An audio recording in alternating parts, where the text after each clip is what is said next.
আজকের ভিডিওতে আমরা দেখব 52 16।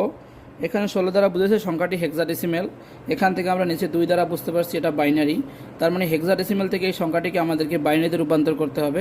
চলুন কথা না বলিয়ে আমরা আলোচনায় চলে যাই।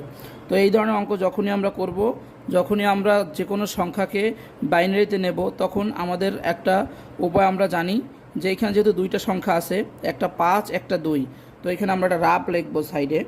রাফটা লিখে আমরা কিভাবে করব, তো আমাদের এই যে 5 হওয়ার জন্য মানে আমরা প্রথমে 1 থেকে শুরু করব। 1 একের ডাবল এদিকে আসতে থাকবো।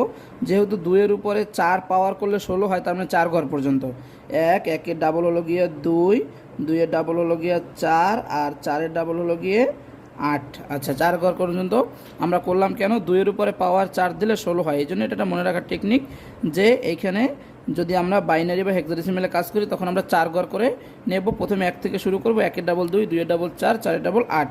এখন আমরা 5টাকে বসাবো, কোনটা যোগ করলে আমাদের 5 হয় তার নিচে আমরা 1 লিখব, বাকিগুলো 0 লিখবো। যেমন এখানে 4 আর 1-এ 5 হয়, তাহলে আমরা 1-এর নিচে 4-এর নিচে লিখলাম 1, আর 1-এর নিচে লিখলাম 1।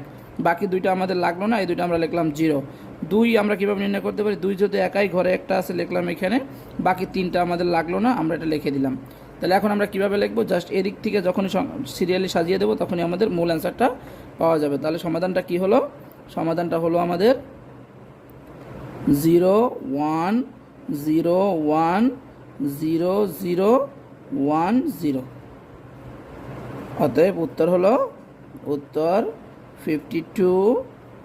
হেক্সাডেসিমেল এর বাইনারি হলো 0 1 0 1 0 0 1 0। আশা করি সকলে বুঝতে পারছেন। সবাইকে ধন্যবাদ।